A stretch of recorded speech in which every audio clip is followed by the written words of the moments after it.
Fam, what's going on? It's Kyle Henderson, Bama Football on YouTube. I hope you're enjoying your Sunday. Just recently, Domani Jackson announced that he's coming back for the 2025 season.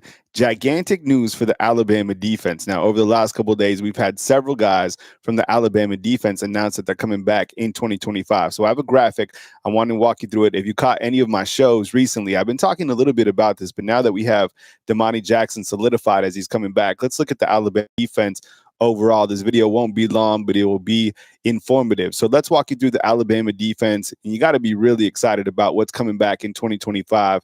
Give a roll tide inside the comment box or hit the thumbs up on this video if you are excited about the players coming back for 2025. So let's start with the Wolf position player. And you got Quay Rusat, right? The guy coming back, he was a redshirt freshman this past season, really played above his experience grade. I mean, this guy is an impact player. Him coming back, think about a Yanzi Pierre. You have a Noah Carter, maybe a Cavante Henry plays there as well. But that place in that position specifically is very talented. And who knows, maybe we even see a Jamarian Latham return for 2025. He is one of the players that we are still waiting for. He played Wolf and the Bandit position. You also have Tim Keenan, who just announced that he's coming back. This is monumental news for Alabama's defensive line.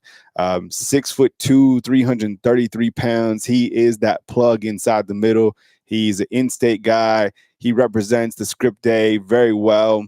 And I think when you watch him on Saturdays, he can chase down quarterbacks. He can plug up the middle. Huge that he's coming back.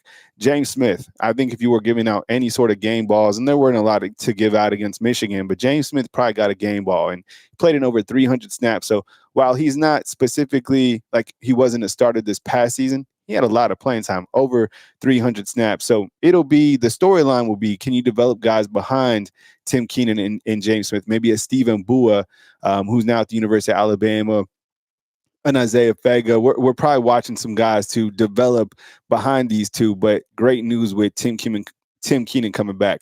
The Bandit position, I mean, look here. So you have LT Overton, who announced that he's coming back. Monumental news as well.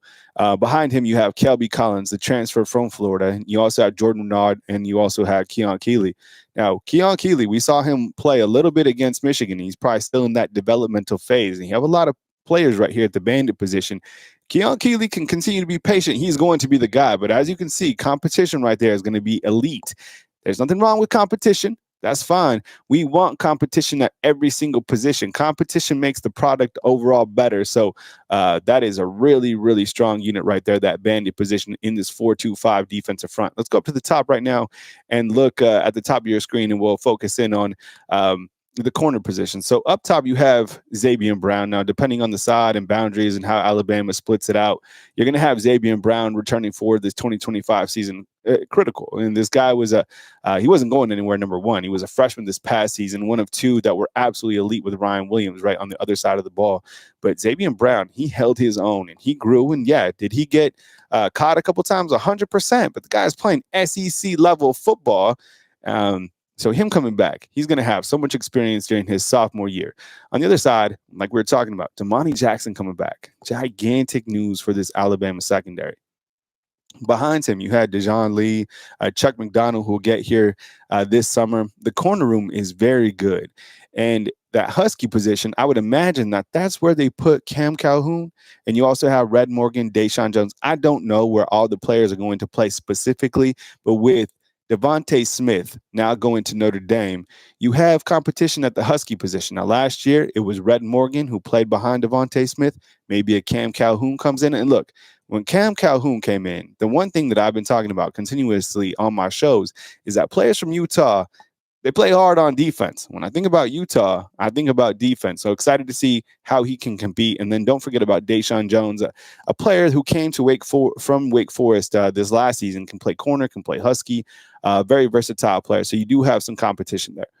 The inside linebacker room, I'm thrilled about the inside linebacker room right now. Now, Deontae Lawson announced on Saturday that he's returning.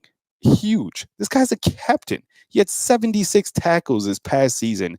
I think he has almost 200 tackles during his career. Now, his season was shortchanged because of his injury to a knee. I have no idea the severity on that. When you have Jeff Allen at the University of Alabama, this is a guy that can bring you back faster than you or I if we were to hurt, our leg or whatever. So let's just say he's not ready for the springtime. Not a big deal. He'll be ready for the 2025 season. And I think he's still a first-round player in the 2026 NFL draft. And I think along with that, he was probably overshadowed by Jahad Campbell. Along with that, Justin Jefferson coming back because of the Diego Pavia rule.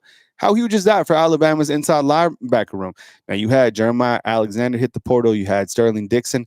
These guys were buried on the depth chart. And with vets coming back, it's going to be hard for those guys to play once again. And then Nikhai Hill-Green, this was a big get from the transfer portal. And he'll be one of the focal points this spring. We'll get to see how good he is. I would imagine it's Justin Jefferson and Hill-Green during the springtime. Justin Jefferson was calling the plays late in the season with the green dot. Hill-Green had 86 tackles with Colorado's, also had stops at Charlotte and at Michigan before coming to Alabama. I really like the Alabama inside linebackers right now. I really do. I think that's probably one of their strongest units. Let's talk about the Alabama safeties as we wrap up this short video. Now, up top, you have Keon Sabb, who his season was shortchanged because of an injury. First game of the season against Western Kentucky, he had 2 interceptions. And then, honestly, I felt like he started trending the opposite way, unfortunately. Now, things happen. Players hit slumps or whatever. And then his season was shortchanged by injury, but he played with like a fractured leg or something like that against Tennessee. The guy has that dog mentality. I can't wait to see how he can progress this coming season. I like his game, to be honest. And then you have Bray Hubbard, and my goodness, this was one of the storylines at the back end of the season. There wasn't that many bright spots. I get it towards the later part of the season, but Bray Hubbard was one of them, and he turned out to be, a real shining star in that secondary. And it felt like when Bray Hubbard came in, even though they were depleted by the back end of the season, it felt as though that the defense started to play better in the secondary. He has a nose for the football. He's probably one of the hardest hitters on the team. And the secondary just played better when he was back there. So Bray Hubbard. And then behind him, you have Zay Mincy. Zay Mincy, as another versatile player within the secondary, his jersey was like the guy left his heart and soul at the bowl game. So to see him play like that at against Michigan was fantastic. And then you have Taylor coming in from the class of 2025. Don't forget about young Dre Kirkpatrick as well. So overall, the defense has all the components that we want them to have. One player I probably didn't mention was Deshaun Lee Mustard, right?